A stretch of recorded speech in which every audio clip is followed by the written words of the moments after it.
Hello everyone, welcome to our channel simply unique.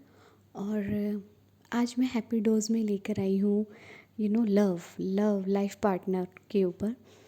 और बड़ा ही common question है लड़का हो या लड़की हो और किसी भी रिलेशनशिप में हो या ना हो, तो मतलब जैसे ही वो अपनी टीन एज को क्रॉस करते हैं, यंग हो जाते हैं, 25+ या 20+ हो जाते हैं या 21 के हो जाते हैं, तो बड़ा ही कॉमन क्वेश्चन आता है। और इस क्वेश्चन से कोई नहीं बचता टू बी वेरी ऑनेस्ट, कि आपको कैसा लाइफ पार्टनर चाहिए। लड़की हो आपको कैसा लड़का चाहिए, लड़का हो आपको कैसी लड़की चाहिए। मतलब मेरे हिसाब से बहुत ही फ़नी क्वेश्चन है ये, अपनी पूरी ज़िंदगी का लोगों का मतलब कोई ऐसा चाहेगा कि मतलब उसका पार्टनर ट्रस्टी ना हो, ट्रस्टवर्दी ना हो, और उसकी रिस्पेक्ट ना करे और उसकी केयर ना करे, उसको ना समझे। कोई ऐसा होगा? नहीं होगा ना। तो सबको चाहिए कि उसका मतलब पार्टनर जो है केयरिंग हो, लॉयल हो, ट्रस्टवर्दी हो, और क्या कहते हैं कि और उसको मतलब ब्रॉडर माइंडेड का हो और खुश रहता हो, और अपनी अपने फैमिली का और अपनी वाइफ का या फिर अपनी पत्नी का या फिर अपने हस्बैंड का ख्याल रखे। और एक दूसरे को एक दूसरे को समझ हो, एक दूसरे में आपस में समझ हो, अंडरस्टैंडिंग हो, और प्यार हो आपस में, और और एक दूसरे की प्राइवेसी और फ्रीडम को हम रिस्पेक्ट दें, स्पेस दें एक दूसरे को, और अनकंडीशनल लव हो एक दूसरे के बीच में।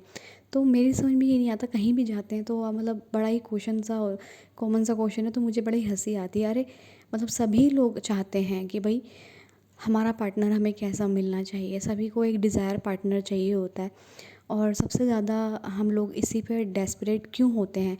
क्योंकि ना देखो, पूरी लाइफ का सवाल होता है, और शादी कोई जल्दबाजी का काम नहीं है। और जल्दबाजी का काम इसलिए नहीं है क्योंकि पूरी आपको बहुत सोच समझ के डिसीजन लेना होता है। क्योंकि आपको बताया जाता है हमारे, वैसे तो इंडियन कल्चर में, कि अ, आपको जिसके साथ मतलब आप बंध गए ना, तो मतलब उसके साथ ही पूरी ज़िंदगी, मरते दम तक आपको बंधे ही रहना है, ठीक है। लेकिन इसी वजह से अगर आपको मरते दम तक उसी इंसान के साथ रहना है ना, और बिल्कुल डेडिकेशन के साथ रहना है, बिल्कुल लॉयल के साथ रहना है, लव के साथ रहना है, ठीक है, तो उसे आप बहुत सोच समझ के चूज़ कीजिए अपनी लाइफ में। बहुत ही आजकल कॉमन क्वेश्चन है ये, मतलब बहुत ही ज़्यादा देखा गया है, सभी के साथ है, कि आप अपना लाइफ पार्टनर में क्या चाहते हैं, दिल से आप क्या चाहते हैं, ठीक है। उसे मतलब अगर देखिए, कोई भी, मैं ये गलत नहीं कह रही हूँ, अगर कोई अपना लाइफ पार्टनर कहते हैं मेरे को लाइफ पार्टनर एक रिच फैमिली से चाहिए, तो गलत नहीं है, वो चॉइस है भाई। और क्यों नहीं होना चाहिए रिच? मतलब मैं तो समझ में नहीं आता कि अरे मतलब क्यों रिच लोग तो पैसा देखते हैं, क्यों नहीं होना चाहिए? प्रैक्टिकल भी तो होना चाहिए ना थोड़ा इंसान को। देखिए रोटी भी तो पैसों से ही आती है ना। खा प्यार से पेट तो, भूख तो नहीं मिटी जा सकती, ठीक है। प्यार अपनी जगह है, हम लोग ह्यूमंस हैं, हम लोग खाना खाते हैं, तो हमारा एक मटेरियल थिंग पे भी उस उतना ध्यान जाना चाहिए। ऐसे ही नहीं है कि हम सिर्फ ऊपर ऊपर देख के और ऐसे देख के नहीं नहीं बस दिल है और प्यार है तो ऐसे निकल जाते नहीं। पूरे आपको पूरी लाइफ बितानी है, तो पार्टनर भी बड़ा सोच समझ के चूज़ करना चाहिए। कुछ लोग बड़ा कहते हैं, मतलब इसको नेगेटिव वे में मत लीजिए, गलत नहीं है, उनकी अपनी सोच है लोगों की, लेकिन मैं ये कहती हूँ, अरे तुझे क्या राजकुमार चाहिए, तुझे क्या हूर का परा चाहिए, मतलब ऐसे हूर की परी चाहिए, ऐसे बोलते हैं। ऐसे नहीं बोलना चाहिए। तूने अपने आप को देखा है, तूने अपने लुक एट योर सेल्फ, ऐसे बोलते हैं ना लोग। तो मुझे बड़ा इरिटेशन सी होती है कि अरे क्यों भाई, उनकी डिज़ायर है, जब उनके अंदर ऐसी डिज़ायर है, आई है, सॉरी, ऐसी डिज़ायर आई है कि वो चाहते हैं। एक्चुअली क्या है ना, माइंड में जब बहुत ज़्यादा चीज़ें एकदम से आती लग जाती है ना, तो मेरा स्लिप ऑफ टंग हो जाता है।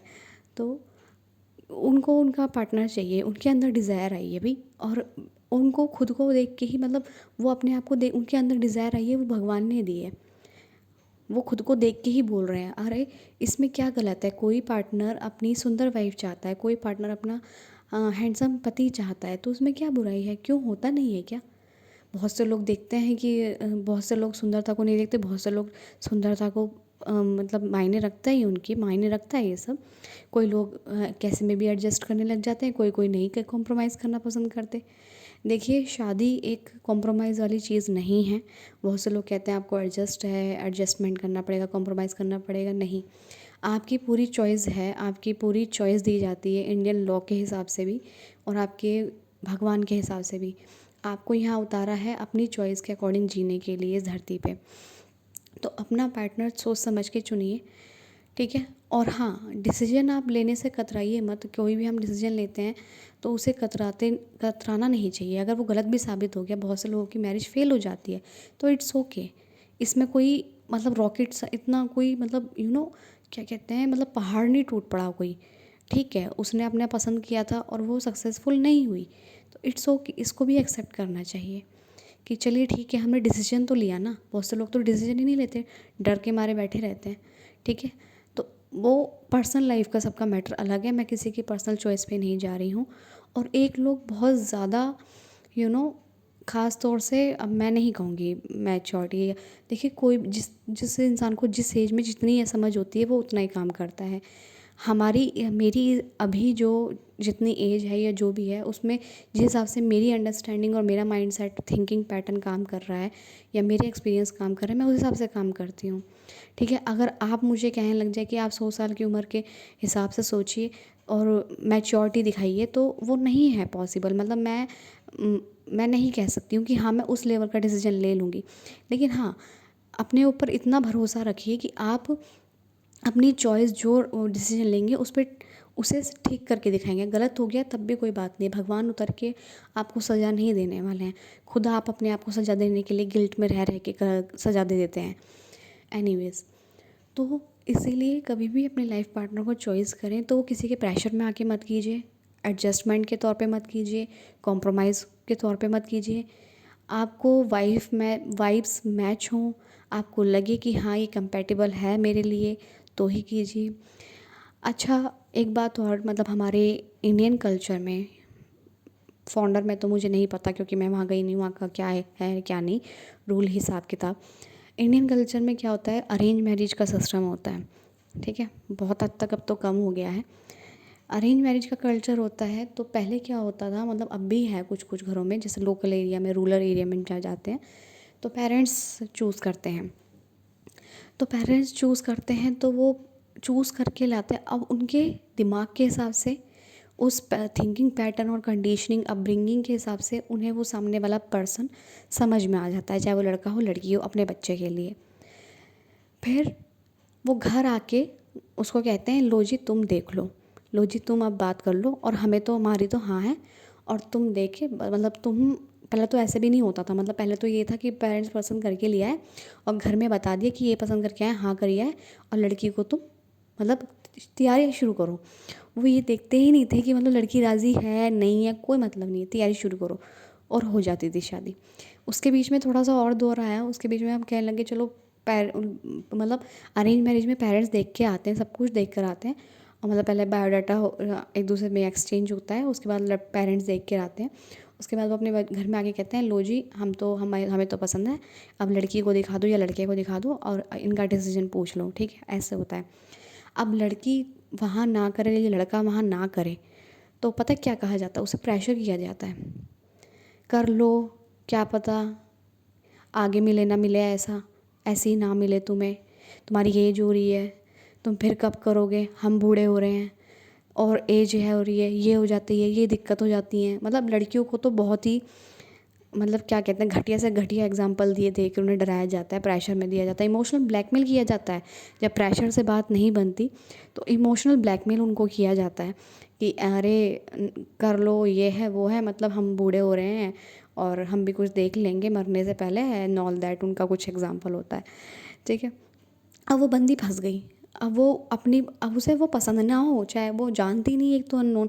पहली बात तो ये, जब अरेंज मैरिज होती है इंसान अननोन, अब तो कोई भी कोर्टशिप में लोग पेरेंट्स क्या करते हैं, टाइम देते हैं, पहले तो वो भी नहीं था, टाइम नहीं देते थे कि पट कर दिया। पहले फ़ोन वगैरह भी नहीं होते थे, कोई बात नहीं करता था, अब तो फिर भी लोग फ़ोन पे बात करके थोड़ा कंपैटिबिलिटी बनाने की कोशिश कर लेते हैं।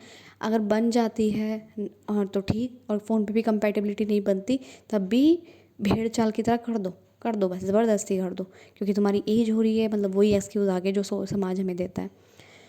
तो इसलिए कभी भी प्रेशर में आके कॉम्प्रोमाइज़ करने के लिए अपनी लाइफ के साथ खिलवाड़ मत कीजिए, मतलब मेरा ये मानना है। हमें कॉम्प्रोमाइज़ करने की ज़रूरत नहीं है अपनी लाइफ में, हमें एडजस्ट करने की ज़रूरत नहीं है अपनी लाइफ में, जब तक हमारी खुद की मर्ज़ी ना हो। किसी के प्रेशर में आने की ज़रूरत नहीं है। किसी के प्रेशर में आके अपनी लाइफ के डिसीजन तो मत ही लीजिएगा। किसी के कॉम्प्रोमाइज़ के चक्कर में अपने लाइफ के डिसीजन तो मत लीजिएगा। किसी एडजस्टमेंट के चक्कर में अपने लाइफ के डिसीजन तो लीजिएगा ही मत। सिर्फ अपनी चॉइस के ऊपर डिसीजन लीजिएगा कि आप क्या चाहते हैं। वहाँ लोगों को एडजस्टमेंट लगे, डज़न्ट मैटर। वहाँ लोगों को कॉम्प्रोमाइज़ लगे, डज़न्ट मैटर। वहाँ लोगों को आपका एटीट्यूड लगे, डज़न्ट मैटर। वहाँ लोगों को आपका प्रेशर लगे, आपको मतलब ये लगे कि आप प्रेशर में हो, प्रेशराइज में लगे, डज़न्ट मैटर। लेकिन अपने तरीके से चलिए। बहुत से लोग कमाते नहीं हैं लेकिन कह देते हैं कि दूसरी आएगी, उसके नसीब से कुछ हो जाएगा। अरे ठीक है, लेकिन वो भी तो पहले 2 रोटी खाएगी ना, कुछ पहनेगी ना, तो ठीक है। और फिर घर आके वो लड़की समझ नहीं पाती। एक तो पहले उसके लिए वो लड़का अननोन है, फिर प्लस उसके लिए फैमिली अननोन, फिर बेचारी एडजस्ट पूरी ज़िंदगी करती है, और फिर एक टाइम ऐसा आता है कि वो फटने को तैयार हो जाती है। मतलब ये कि उसका सारा पारा आने वाली जनरेशन पे निकलता है। ठीक है, फिर कहते हैं हमारे परिवार ऐसे हो जाते हैं। खैर, बहुत लंबा टॉपिक हो जाएगा। तो इसी बात पे मैं आज एक कोटेशन पढ़ रही थी कि 4 लोग क्या कहेंगे वाला इसमें भी आ जाता है। 4 लोग क्या कहेंगे, तो उन्होंने कहा कि 4 लोग कहेंगे, यही कहेंगे कि तुम बेवकूफ़ थे जो हम 4 लोगों के बारे में ज़िंदगी भर सोचते रहे। मुझे बड़ी हंसी आई इसको पढ़ के, मतलब बड़ा ही अच्छा लगा मुझे, और मैं फिर से अपने हैप्पी वाले ज़ोन में आ गई। मैंने कहा यार क्या बात लिखी है, वो किसी ने शेयर कर रखा था अपने व्हाट्सएप स्टेटस पे। तो मैंने देखा कि यार क्या कमाल बात करी है इन्होंने, मतलब वो ऐसी लिखी लाइन तो मेरे दिमाग में बड़ी हिट कर गई। मैंने कहा और मैंने मतलब 4 लोगों के बारे में काफ़ी सारे कोटेशन पढ़े। एक कोटेशन था कि 4 लोग ये कहेंगे, कि मैंने शायद बताया भी होगा आपको प्रीवियस वीडियो में, कि 4 लोग कुछ नहीं कहेंगे। 4 लोग आपकी 13वीं पे ये कहेंगे, पूड़ी ठंडी थी, हलवा थोड़ा गर्म था, ये ना ऐसे नहीं बना था। 4 लोग ऐसे कहते हैं। और एक कोटेशन ऐसा था कि 4 क्या, मुझे 40 से भी फ़र्क नहीं पड़ता, 4,000 करोड़ से भी मुझे फ़र्क नहीं पड़ता, 40,000 करोड़ से भी मुझे फ़र्क नहीं पड़ता। मतलब लोगों को फ़र्क नहीं पड़ना, मतलब नहीं पड़ना चाहिए लोगों के क्या उनकी मेंटलिटी है, उनके अकॉर्डिंग आपको नहीं चलना चाहिए। आपको अपनी चॉइस के हिसाब से चलना चाहिए। ये नहीं कि 4 लोग क्या कहेंगे उसके अकॉर्डिंग हम अपनी लाइफ के डिसीजन लेंगे। So I hope you are like it. और मुझे बस थोड़ा सा बताना था, और बहुत ही आप रिलेट कर पाएंगे अपने डे टू डे लाइफ से इसको। I hope you all are like it. Thank you so much.